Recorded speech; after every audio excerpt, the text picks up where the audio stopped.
নমস্কাৰ টাইমেটলৈ স্বাগতম মই অভিলেখ আৰু লৈ আহিছো এটা গুৰুত্বপূৰ্ণ খবৰ নতুন বছৰত ধাৰাবাহিকভাৱে চলিব উচ্ছেদ অভিযান বেদখলকাৰীৰ বিৰুদ্ধে চৰকাৰে মহা সংকল্প লৈছে নতুন বছৰত প্ৰতিগৰাকী বেদখলকাৰীৰ পৰা চৰকাৰী ভূমি কাঢ়িও নহব চৰকাৰ কঠোৰ হৈছে আৰু কাইলৈ দবকাত চলিব সৰ্ববৃহৎ উচ্ছেদ অভিযান সাজু হৈছে প্ৰশাসন মাইক যোগে ঘোষণা কৰিছে বেদখলকাৰী ঘৰ খালি কৰাৰ নিৰ্দেশ জাৰি কৰিছে আৰু তাৰ পিছতেই হাহাকাৰ লাগিছে বেদখলকাৰী আৰু এই সন্দৰ্ভত লৈ অহাৰ চেষ্টা কৰিছো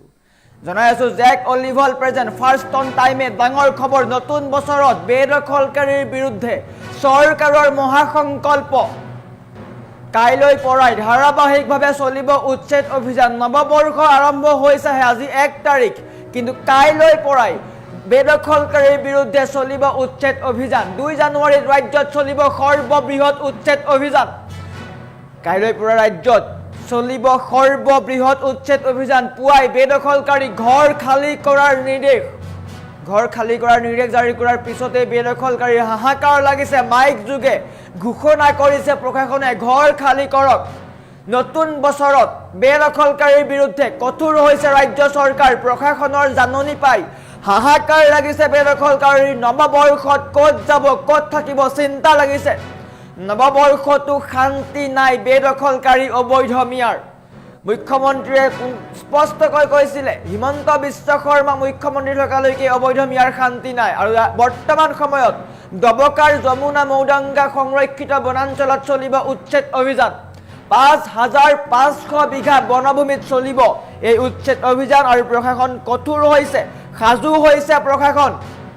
দৃশ্যখন দেখুৱাই আছো এনেকৈ মাইক যোগে ঘোষণা কৰিছে পুৱাই বেদখলকাৰী ঘৰ খালি কৰাৰ নিৰ্দেশ দিয়া হৈছে হাহাকাৰ লাগিছে বেদখলকাৰীৰ নৱবৰ্ষৰ প্ৰথম দিনটোতে হাহাকাৰ লাগিছে বেদখলকাৰীৰ ক'ত যাব ক'ত থাকিব চিন্তা কৰিব পৰা নাই বৰ্তমান সময়ত ৰাজ্য চৰকাৰ কঠোৰ হৈছে প্ৰশাসন কঠোৰ হৈছে এনেকৈ মাইক যোগে জাননী জাৰি কৰিছে বেদখলকৃত ভূমিসমূহ নিৰ্ধাৰিত সময়সীমা এনেকৈ মাইক যোগে প্ৰতিগৰাকী অবৈধ মিয়াক বা অবৈধ বেদখলকাৰী জাননী জাৰি কৰা হৈছে ঘৰ খালি কৰক ৰূপায়িত কৰা হ'ব আৰু নৱবৰ্ষৰ আৰম্ভণিৰ পৰাই প্ৰশাসন কঠোৰ হৈছে 2025 বৰ্ষত ৰাজ্যৰ বিভিন্ন প্ৰান্তত ৰাজ্য চৰকাৰে উচ্ছেদ চলোৱা পৰিলক্ষিত হৈছিলে কেইবা লাখ বিঘা ভূমি বেদখল মুক্ত কৰিছিলে আৰু 2026 বৰ্ষৰ আৰম্ভণিৰ পৰাই চৰকাৰে মহাসংকল্প লৈছে কোনো বেদখলকাৰী শান্তিত থাকিবলৈ দিয়া নহব কোনো বেদখলকাৰীয়ে ৰাজ্য চৰকাৰৰ ভূমি অসমীয়াৰ ভূমি ভিজিআৰ পিজিআৰ সংৰক্ষিত বনাঞ্চল কোনো ভূমি দখল কৰিব নোৱাৰিব সকলোকে উচ্ছেদ চলোৱা হ'ব আৰু আজি 1 তাৰিখ আৰু কাইলৈ 2 তাৰিখ কাইলৈ পৰাই ৰাজ্য চৰকাৰৰ আৰম্ভ হ'ব উচ্ছেদ অভিযান নতুন বছৰত ৰাজ্য চৰকাৰে মহাসংকল্প লৈছে কোনো বেদখলকাৰী শান্তিত থাকিবলৈ দিয়া নহব অমিত শাহেও পোনপটীয়াকৈ বটদ্ৰৱা প্ৰকল্পৰ পৰা অবৈধ বেদখলকাৰীক সকিয়নি দিছিলে যে ৰাজ্যত কোনো অবৈধ মিয়া বেদখলকাৰী থাকিব নোৱাৰিব প্ৰতিগৰাকী অবৈধ মিয়াক অসমৰ পৰা খেদি পঠিওৱা হ'ব আৰু বৰ্তমান সময়ত উচ্ছেদৰ কাৰণে সাজু হৈছে প্ৰশাসন পুৱাই হাহাকাৰ লাগিছে বেদখলকাৰীৰ দৃশ্যাংশ দেখুৱাই আছো এনেকৈ বুলডোজাৰ সাজু কৰা হৈছে কাইলৈ পুৱাই উচ্ছেদ চলিব নৱবৰ্ষৰ আৰম্ভণিতে অবৈধ মিয়াৰ হাহাকাৰ লাগিছে বেদখলকাৰীৰ হাহাকাৰ লাগিছে ঘৰে ঘৰে প্ৰশাসনে জৰীপ কৰিছে আৰু সকলোকে ঘৰ খালি কৰাৰ নিৰ্দেশ দিয়া হৈছে আৰু বৰ্তমান সময়ত ডাঙৰ খবৰ আহি পৰিছে প্ৰতিগৰাকী অবৈধ মিয়াক লৈ বেদখলকাৰীক লৈ ডাঙৰ খবৰ আহি পৰিছে কোনো ক্ষেত্ৰত কম্প্ৰমাইজ কৰা নহব নতুন বছৰত ৰাজ্য চৰকাৰে মহাসংকল্প লৈছে প্ৰতিগৰাকী বেদখলকাৰীৰ হাতৰ পৰা চৰকাৰী ভূমি ভিজিআৰ পিজিআৰ সংৰক্ষিত বনাঞ্চল সকলো ভূমি বেদখল মুক্ত কৰা হ'ব ৰাজ্যৰ মুখ্যমন্ত্ৰী ডক্টৰ হিমন্ত বিশ্ব শৰ্মাই পোনপটীয়াকৈ এটা কথা উল্লেখ কৰিছিলে যে মই মুখ্যমন্ত্ৰী হৈ থকালৈকে অবৈধ মিয়াক শান্তিত থাকিবলৈ দিয়া নহব আৰু এয়াই দেখিবলৈ পোৱা গৈছে নৱবৰ্ষৰ আৰম্ভণিতেই শান্তি দিয়া নাই উচ্ছেদ চলোৱা হ'ব 2 তাৰিখ কাইলৈ দবকাত চলিব সৰ্ববৃহৎ উচ্ছেদ অভিযান সাজু হৈছে প্ৰশাসনে সাজু কৰিছে বুলডোজাৰ নৱবৰ্ষৰ আৰম্ভণিতে বেদখলকাৰীৰ কাৰণে দুখবৰ আহি পৰিছে 2025 বৰ্ষত ৰাজ্যৰ বিভিন্ন প্ৰান্তত উচ্ছেদ চলোৱা হ'ল কেইবাটাও প্ৰান্তৰ পৰা অবৈধ মিয়া আৰু বেদখলকাৰী খেদি পঠিওৱা হ'ল আৰু 2026 বৰ্ষত ৰাজ্য চৰকাৰে মহাসংকল্প লৈছে প্ৰতিগৰাকী বেদখলকাৰীৰ হাতৰ পৰা চৰকাৰী ভূমি কাঢ়ি অনা হ'ব মুখ্যমন্ত্ৰীয়ে মঞ্চৰ পৰা এটা কথা পোনপটীয়াকৈ কৈছিলে যে প্ৰতি টুকুৰা ভূমি অবৈধ মিয়াৰ পৰা কাঢ়ি অনা হ'ব কোনো অবৈধ মিয়া কোনো বেদখলকাৰী ৰাজ্যত থাকিব নোৱাৰে অসমীয়াৰ অস্তিত্ব ঘূৰাই পাব লাগিব আৰু বৰ্তমান সময়ত দেখিবলৈ পোৱা গৈছে আৰম্ভ কৰিছে উচ্ছেদ অভিযান নৱবৰ্ষত ৰাজ্য চৰকাৰৰ নতুন কাম আৰম্ভ কৰিছে উচ্ছেদৰ কাৰণে সাজু হৈছে প্ৰশাসন মাইক যোগে ঘোষণা কৰিছে এনেকৈ ডবকা পৌৰসভাৰ বাহন লৈ মাইক যোগে জাননী জাৰি কৰিছে আৰু সকলোকে ঘৰ খালী কৰাৰ নিৰ্দেশ দিয়া হৈছে কোনো বেদখলকাৰীক ৰেহাই দিয়া নহ'ব সকলোকে উচ্ছেদ চলোৱা হ'ব আৰু মুখ্যমন্ত্ৰী হিমন্ত বিশ্ব শৰ্মাই সকলোকে সজাগ হ'বলৈ কৈছিলে যে আগন্তুক 2027 চনত হ'বলগীয়া লোকপিয়লত অসমৰ আটাইতকৈ ডাঙৰ সম্প্ৰদায় হ'ব মিয়া সম্প্ৰদায় আৰু নৱবৰ্ষৰ প্ৰাক্ষণতেই এই কথা সদৰি কৰিবলৈ দুখিত অনুভৱ কৰিছোঁ কিয়নো অসমীয়াৰ অস্তিত্ব বৰ্তমান সময়ৰ সংকটত ৰাজ্য চৰকাৰে বিভিন্ন প্ৰকল্প হাতত লৈছে অসমীয়া কলা সংস্কৃতি জীয়াই ৰখাৰ কাৰণে ৰাজ্য চৰকাৰে বিভিন্ন প্ৰকল্প হাতত লৈছে কিন্তু নৱবৰ্ষত এটা কথা জনাবলৈ দুখিত অনুভৱ হৈছে যে অসমীয়াৰ অস্তিত্ব বৰ্তমান সময়ত সংকটত ৰাজ্য চৰকাৰেও এই কথা পোনপটীয়াকৈ কৈ আছে আৰু তাৰ কাৰণে উচ্ছেদ চলোৱা হৈছে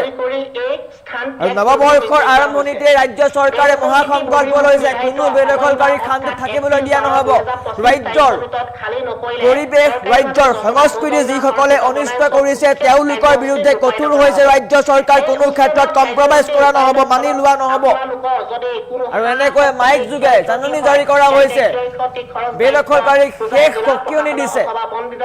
গ্ৰহণ নকৰিব সেয়েহে চৰকাৰৰ জাননীৰ প্ৰতি সহযোগিতা জনাই বেদখলকাৰীসকলৰ যমুনা মৌদাংগাৰ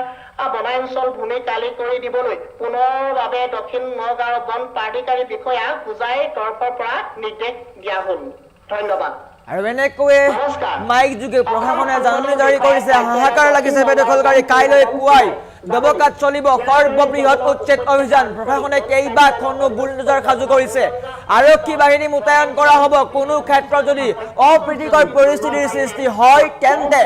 চৰকাৰ কঠোৰ হ'ব প্ৰশাসন কঠোৰ হ'ব আৰু নতুন বছৰত উচ্ছেদ চলাবলৈ সাজু হৈছে ৰাজ্য চৰকাৰ শ আৰক্ষী বাহিনী মোতায়েন কৰা হ'ব ডবকাৰ ৰাজপথত দেখিবলৈ পোৱা গৈছে আৰক্ষীৰ গিজগিজনি গাড়ীয়ে আৰক্ষী আহিছে সমান্তৰালকৈ বুলডোজাৰ সাজু কৰা হৈছে পুৱাই ঘৰ ভাঙি দিয়া হ'ব বেদখলকাৰীৰ ঘৰ ভাঙি দিয়া হ'ব খোৱা পাতি নেৰোতেই বেদখলকাৰীৰ ঘৰ ভাঙি দিয়া হ'ব নৱবৰ্ষত সকলোৰে ঘৰ ভাঙি দিয়া হ'ব যিসকলে চৰকাৰী ভূমি দখল কৰি আছিলে ৰাজ্য চৰকাৰে কোনো ক্ষেত্ৰত কম্প্ৰমাইজ নকৰে ৰাজ্য চৰকাৰ অত্যন্ত কঠোৰ হৈছে অবৈধ মিয়াৰ বিৰুদ্ধে আৰু বেদখলকাৰীৰ বিৰুদ্ধে বছৰ ধৰি ৰাজ্যৰ ভূমি দখল কৰি আহিছিলে সত্ৰৰ ভূমি দখল কৰি আহিছিলে আৰু বৰ্তমান সময়ত ৰাজ্য চৰকাৰ কঠোৰ হৈছে প্ৰতিগৰাকী অসমীয়াক সজাগ হ'বলৈ ৰাজ্য চৰকাৰে আহ্বান কৰিছে যে যদি এতিয়াই সজাগ নহওঁ তেন্তে আগন্তুক দিনত অসমৰ আটাইতকৈ সৰ্ববৃহৎ সম্প্ৰদায় হ'ব মিয়া সম্প্ৰদায় আৰু তাক লৈ ৰাজ্য চৰকাৰ কঠোৰ হৈছে জম্মু কাশ্মীৰৰ পিছত অসমত আটাইতকৈ সৰ্বাধিক হাৰত বৃদ্ধি পাইছে মুছলমানৰ হাৰ 40% বৃদ্ধি পালে বৰ্তমান সময়ত এনেকৈ ৰাজ্য চৰকাৰে স্পষ্টকৈ সকিয়নি প্ৰদান কৰিছে অসমৰ জনগঠনি ব্যাপক হাৰত সলনি হৈছে নৱবৰ্ষত এইসমূহ কথা আলোচনা কৰিব লাগিব বিৰোধীয়ে সমালোচনা কৰি থাকে যে উচ্ছেদ কৰিব নালাগে মিয়া প্ৰীতি দেখুৱাই থাকে কিন্তু এটা কথা আপোনালোকে প্ৰত্যক্ষ কৰিব লাগিব বা সকলোৱে এটা কথা প্ৰত্যক্ষ কৰিছে যে জম্মু কাশ্মীৰৰ পিছত অসম হৈছে আটাইতকৈ বা সৰ্বাধিক হাৰত বৃদ্ধি হোৱা মুছলমানৰ জনসংখ্যা বৃদ্ধি হোৱা ৰাজ্য এই অসমৰ কাৰণে আটাইতকৈ বেয়া খবৰ সংকটৰ সময় মুখ্যমন্ত্ৰীয়ে এটা কথা স্পষ্ট কৰিছিলে যে বৰ্তমান সময়ত অসম কৰিডৰ হিচাপে থিয় দিছে অৰ্থাৎ বাংলাদেশৰ প্ৰতিগৰাকী নাগৰিক বা বাংলাদেশী অসমেদি প্ৰৱেশ কৰে অসমত বৰ্তমান সময়ত তেওঁলোক ধন্যবাদ। সোমাই আৰু অসমৰ পৰাই ভাৰতৰ বিভিন্ন ঠাইলৈ যায় আৰু অসম বৰ্তমান কৰিডৰলৈ ৰূপান্তৰ হৈছে, তাক লৈ কঠোৰ হৈছে ৰাজ্য চৰকাৰ। যমুনা উপত্যকা আঞ্চলিক বন কাৰ্যালয় আৰু এনেকৈ কাইলৈ উচ্ছেদ চলোৱা হ'ব। 2 তাৰিখ কাইলৈ প্ৰশাসনে উচ্ছেদ চলাব। পুৱাই শোৱা পাতি নেৰোঁতেই বেদখলকাৰীৰ ঘৰ ভাঙি দিয়া হ'ব। বেদখলকাৰীক শেষ সকিয়নি প্ৰদান কৰিছে, কোনো ক্ষেত্ৰত কম্প্ৰমাইজ কৰা নহ'ব। যমুনা উপত্যকা আঞ্চলিক বন কাৰ্যালয় অধীনস্থ যমুনা মৌদংগা খৰ্কিত বনাঞ্চল ভূমি বেদখল কৰি থকা প্ৰত্যেকজন ব্যক্তিক জনোৱা যায় যেন মহামান্য গুৱাহাটী উচ্চ ন্যায়ালয়ৰ 18/10/2025 তাৰিখৰ আদেশে মৰ্মে অসমৰ বন বিভাগ খৰ্কিত বনাঞ্চল পৰা বেদখল আঁতৰাবলৈ নিৰ্দেশ দিয়া হৈছে। সেই মৰ্মে যমুনা মৌদংগা খৰ্কিত বনাঞ্চল ভূমিৰ পৰা অবৈধ বেদখল আঁতৰাবলৈ বনভূমি পুনৰুদ্ধাৰৰ বাবে দক্ষিণ নগাঁও বন সংগঠন তথা হোজাই জিলা প্ৰশাসনে প্ৰস্তুতি চলাইছে।